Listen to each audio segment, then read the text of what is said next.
whatever you have to do. However long it takes.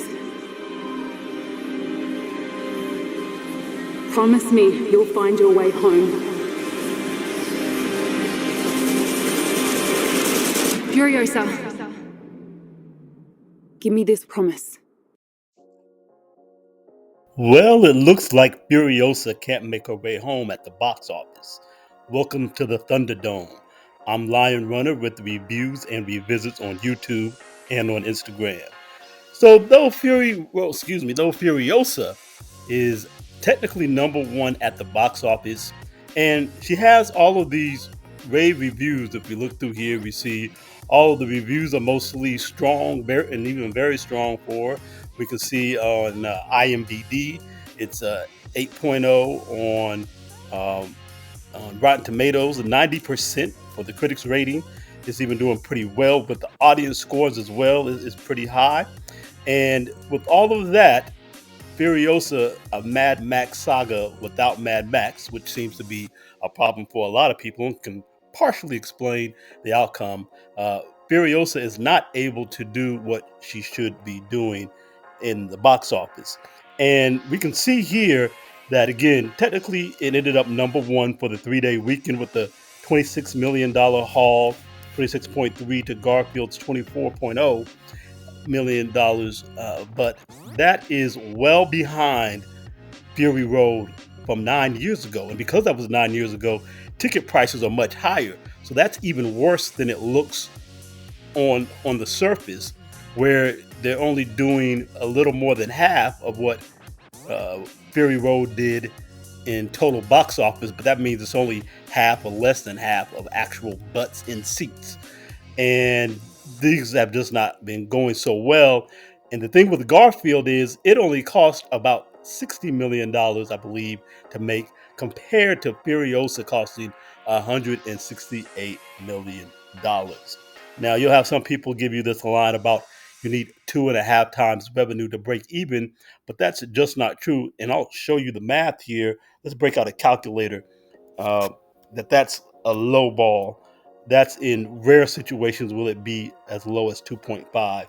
So if you got this movie costing 168 million, we'll just do 168, right? It needs to make double what was spent because the studio splits about half of the box office receipts with the theaters. The theaters aren't working for free. They're not putting those movies on for free. They make money off of the box office. So overseas, you get a little bit less than the studio gets a little bit less than half back. Usually in the United States, the studio tends to get a little bit more than half, but overall it averages out to about half. That's a better benchmark. So if it costs 168 million, at a minimum for a movie this expensive, at a minimum they spent 75 million on marketing. There's a good chance they spent 100 million or more, but from what I saw with this one, 75 to about 90 million is probably what they spent. So we'll say we'll give them the best case scenario. They only spent 75. That's 243 million spent. So in order to make back their money, they would have to make double that, 243 million. They'd have to make $486 million on Furiosa just to break even.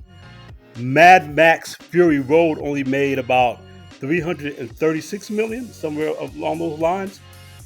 This movie is already showing it's only bringing in about half of what Mad Max brought in.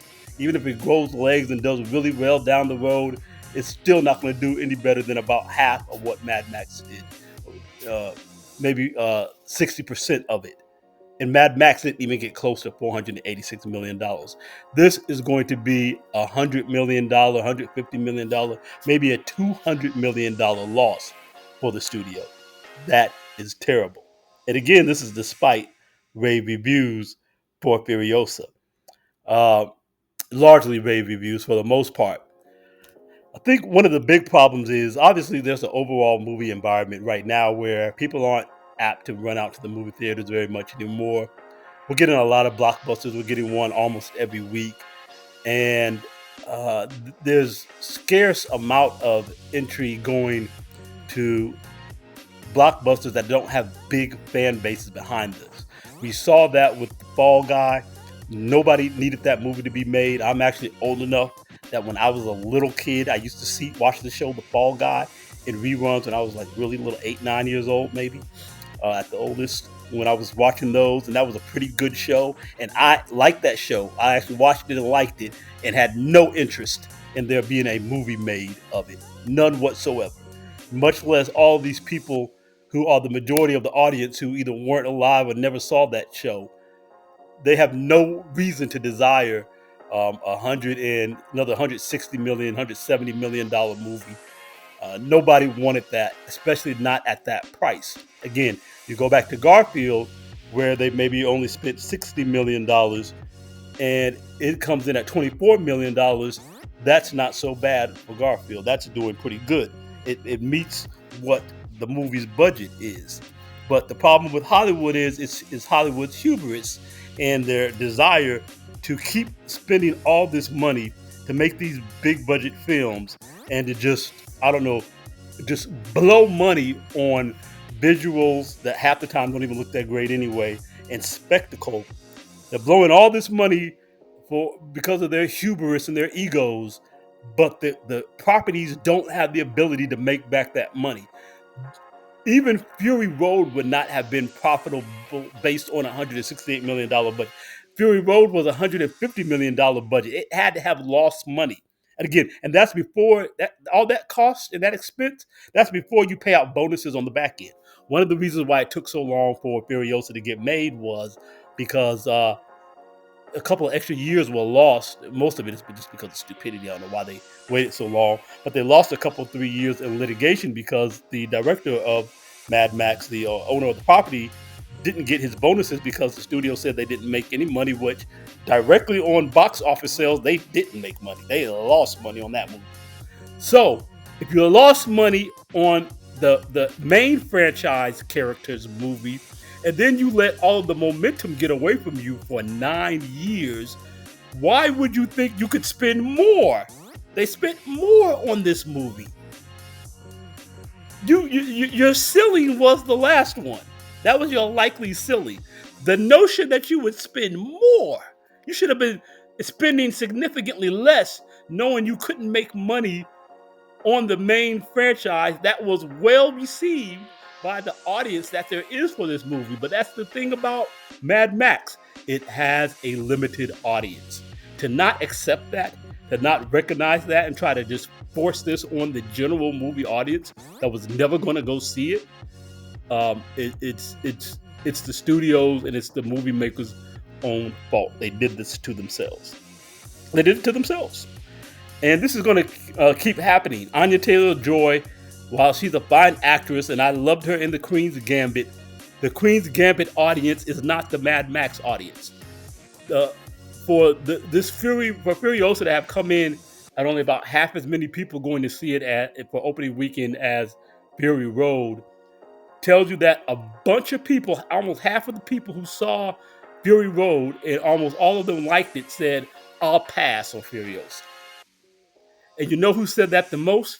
Women. Only 19% of women showed up. If as many women had showed up as did men, I did the math on this earlier, I believe this movie would have come in for the first week at about 38 million for the 3-day weekend instead of that 26. That's how little women cared about this movie.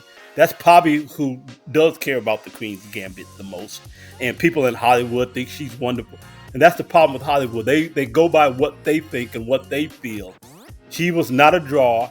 Chris Hemsworth has never been a draw outside of Thor. He's never drawn anybody for anything outside of Thor. He's a good actor. He's not a great actor. If you wanted to look at box office draw, you should have tried to see if you could get, the only person is Tom Cruise maybe. But spending a bunch of money and getting people who aren't box office draws, you're not even getting the person who played the character last time, which makes sense. I understand getting somebody younger because Charlize Theron is another 9 years older, and this character is probably 9 years or more younger than she was in the last movie. So she'd be 18 years or more older than the character she's playing. So all that's fine, but again, that's why you don't spend money. You put effort into a great story that makes people want to come out and see the movie with some great visual set pieces, but don't spend a ton of money making this whole long movie that's all about these grandiose action scenes that are highly expensive when you can't make that money back. What's the point of making a movie if you can't make any profit? This is the movie business. And also, you have to ask yourself, if nobody sees it, did you put on a great performance? You can tell me how great of an actress Anya Taylor-Joy is, and how great her and Chris Hemsworth did in this movie. But if nobody saw it, did they really deliver a great performance? So it's like kind of like the old question: if a tree falls in the forest and nobody heard it, did it really fall? You know, technically yes, but practically, does it matter? Absolutely not. If nobody sees their performances because they don't care, it doesn't make sense to make a movie that's not going to make money. And you're just hurting your future prospects to make future movies in this arena and in this world. If you have back-to-back movies that can't make any money, even though they're considered very well received, very good films. So that's what we got for you today. I'm going to have another video out pretty soon. I hope you'll like and subscribe here at Review and Revisits, because we're going to have a video out about why the movie that you should go see, why you should go see it if you haven't so far, and that's Kingdom of the Planet of the Apes. I'm going to break down my thesis for why out of all the movies, all the blockbusters that are in the theaters right now, why that's the one you should definitely go see. And I'm not saying you shouldn't see this one, but if you're going to see one out of all of them that are there and you're very iffy about going to the theaters, like most people are, and that's why hardly any movies are doing very well, Kingdom of the Planet of the Apes is the one. I hope you subscribe so you'll get the notification. Hit the bell and you'll get the notification for that. And also check me out. I'm reviews with the S underscore and underscore revisits on Instagram. You get reviews, trailer reviews, and other clips. Check me out there.